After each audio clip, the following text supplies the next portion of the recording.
this car sound so good. Racing brakes, love the squeal on these things. Oh my gosh. Here we go.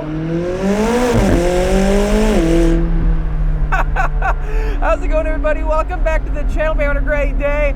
Here we are back inside the McLaren 600 LT.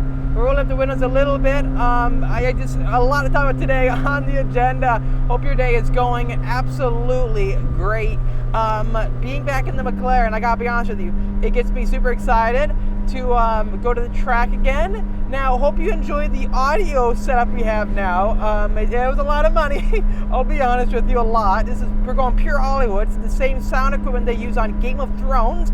So we'll do a poll up here. Let me know, what do you think of the audio quality now for the McLaren? I think what happened was that this car is so hard to capture the proper noise of. I'm gonna be quiet for a second and just listen to this piece.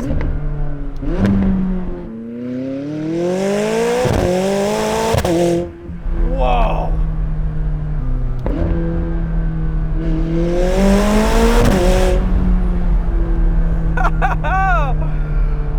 Oh, I love it. I love it. I love it. I love it.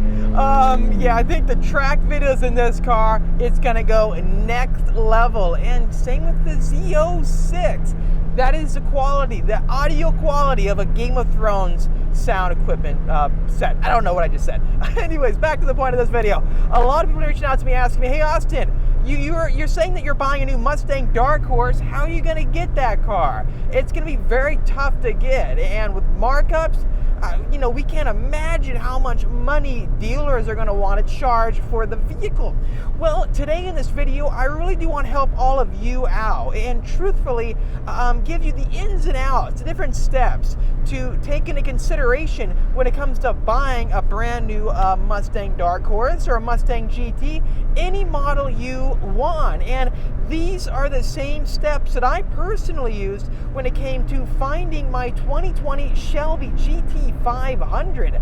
Now, if you don't know, I was actually the first to take delivery of that car, and it blew up the internet. People from all over the world were watching the content. You wouldn't believe from what ends of the world were watching, and people reaching out to me. They were just so stoked. Not only did we take delivery first, we also drove across country first. We put down the quarter-mile world record of 10.6 seconds. Oh, he's off-roading. Wait, no, he's not. Okay, thankfully. I always get worried when cars pull off on the side, because first off, you see rocks kind of fly up and hit you, or it gets dusty. These things, I'll be honest, orange is very easy to keep clean, but come on, you don't want any dirt or sand getting on it. I'm going to lower the suspension setting to comfort so we get the smoothest ride. Believe it or not, the ride quality is very smooth in comfort mode. Driving across country in the McLaren 600 LT, I had no worries. These seats, you can sit in these seats all day because they're designed based off Formula One, where drivers have to sit in their same seat for hours on end, and the way you're reclined back and the seat wraps around you, it's truthfully very, very soft and comfortable. Not only that, in the corners, you don't go anywhere because your shoulders hit side to side, and you can still have fun in standard comfort mode. It's not like you're going in full-on like Cadillac smooth mode where the suspension might get too soft and like floaty. No, you can still drop it a few gears and have some fun.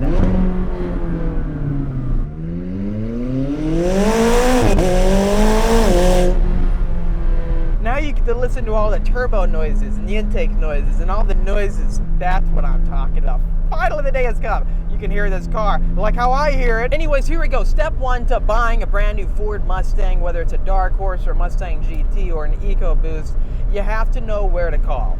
Because the biggest issue I find, I'll go in automatic mode, the biggest issue I find is that when you go to your local Ford dealership, especially here in California, what is the first thing they're going to say to you? Well, they're going to say, hey, you can't buy this car because it's the hottest car in the market. They're going to sell these vehicles for a ton of money over sticker. They're going to be a one of one. We're going to get 5 of them for the whole model year. Yada, yada, yada. That kind of, those salesmen claims that you hear all the time. A lot of the times the salesman that you meet, and especially if you don't know them, right, you're just walking up and meeting them in that moment, their goal is to make as much money off you as possible. There are great dealerships out there, and I'll touch base on that very shortly. However, first up, I just want to talk about the biggest thing that happens, and it's that people have to deal with dealers trying to take advantage of them. And if you keep in mind that there are thousands of Ford dealerships across the country, then buying a new Mustang has gone a lot easier. Because if one dealership tells you, well, you got to pay $50K over sticker, you'll never get one, guess what? You have all the power. In the end of the day, you get to walk out and say, no, you don't get my hard-earned money. I'm going to go elsewhere. What does a dealership have to do from there on out? Well, they have to deal with the fact they just lost a potential customer, not to hope for another person to walk in and fall for their crazy antics. That gets to my next point. Call as far away as possible. Because if you only keep a very small and short search radius, your potential options are way, way lower. You possibly will never get the chance to get the car because every dealership around you, especially like in LA, wants a crazy markup.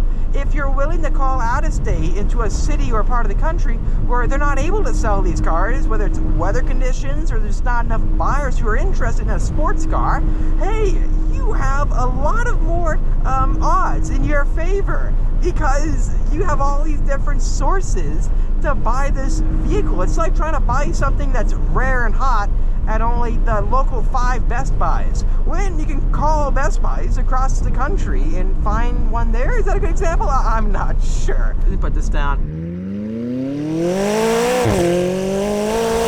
When I was buying the first ever GT500, was that the first built GT500 in the world? No, it wasn't. It was like VIN 1000.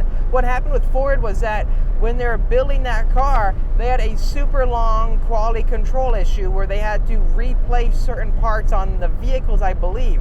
Whereas people were given the opportunity to get one of the first cars, we had to find the car. And that's exactly what we did. We found the first car. And it was solely because on my computer, I literally had a map. Google Maps opened up on my computer, and we were calling dealership to dealership across the country. Literally every single one. If you work at a Ford dealership or you worked past tense at a Ford dealership in 2020, 2019, odds are I probably called your dealership and maybe I talked to you. I didn't let anyone know who I was. It's funny having to call and call and call, spend entire days waking up at 8 a.m. to call dealerships non-stop. I did it.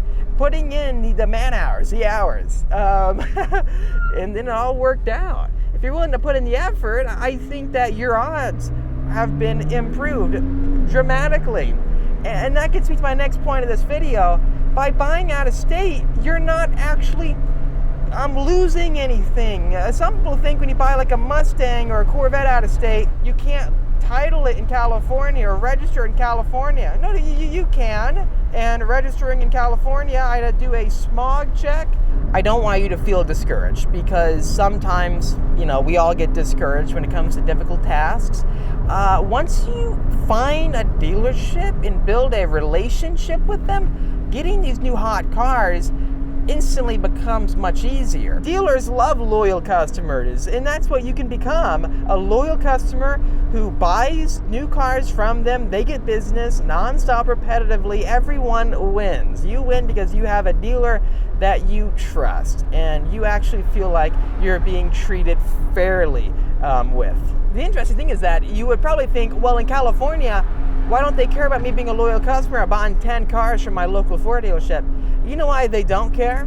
They don't care because there are millions of people here. And if they lose you, they can laugh in your face and get a new guy or new girl, new customer walk in the next day willing to pay whatever price they ask. So you don't mean as much to them. Let's say you go to a small city in Idaho or elsewhere. Well, the buying audience gets smaller, and then hey, they can value you much more than a California dealership, right? Alrighty, first few steps are to call around. Don't be afraid to go out of state. It's not any more difficult to register in California or the state you live in. Next step, know what you're buying. Now, when it comes to buying a brand new Xbox or a PlayStation, what do you see on eBay? What do you see on all these sites that you can sell stuff at? Well, you'll see the Xbox or PlayStation being sold for maybe $200 more than sticker price, or you'll see it being sold for even more. Well, you as a buyer, you know not to pay that money. Why would you pay $1,000 for a $500 Xbox or a PlayStation, right? You wouldn't do it. Well, that's the same thing with cars. If all of us get the right mindset and go, I'm not paying that money, we will all win because you know what deal to turn down. See a Corvette. The argument car dealerships make is that, well, hey, this is supply and demand. Well, here's the argument that manufacturers make. Hey, if it's supply and demand, and we're the ones actually dealing with all supply chain issues, why don't we just charge more money for the car? But they don't, because they want the car to be sold for a certain price. They do all their analysis on markups and all that good stuff when they are building the vehicle and marketing it. Chevy or Ford, they know that they're budgeting the vehicle.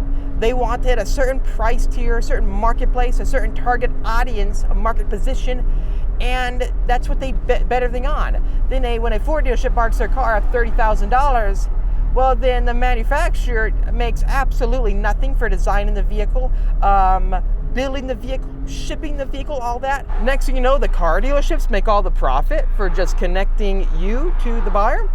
This is why Ford is looking at direct sales, I believe. There are good dealerships out there, and I'm proud to know many of them. We're getting our Raptor R from Middleton Ford. Great people over there. It's sad the amount of experiences out there, but supplies for all makes, all brands, all manufacturers. For example, the Mustang GT was designed to start at $40,000, not $80,000. And by making it that much more money from the manufacturer standpoint, the car would have been a $30,000 or $40,000 better vehicle, better materials, better engineering, further engineering, all that good stuff. Lastly, final tip I have to give all of you. Get on as many lists as humanly possible. If you are on 5 dealer lists or 10, hey, you win. And in California, they can't take your money. I know some say that once you give a deposit, it's non-refundable. I believe in California, the law is they can't do that. It's not legal. Correct me if I'm wrong. Down below, correct me. Not just that, when you are getting on lists early, when deposits aren't required, how does it hurt you getting on 15 different lists? You have 15 times the odds now to get the car. Anyways, hope you enjoyed this video. If it helps you get a Mustang Dark Horse, stay tuned because we'll be giving you guys full coverage on the process of what it takes to get this vehicle, what the ordering cycle is like, and then finally for the racetrack, should we build it out like a proper performance vehicle? Let me know. When I say proper performance vehicle, I mean track car, race car for the racetrack. Or you could go after a Mustang Dark Horse S factory built race car, or even the R, but I think a street car, it's more my taste. You can drive on the street, go to car meets, and then take it to the racetrack, like this car right here and the new Corvette Z06. And lastly, stay tuned for next week. A lot going down, Thanks for watching this video. If you liked it, make sure to hit that like button, it help me out, and subscribe for much more great content coming out your way. I'll see all of you in the next episode.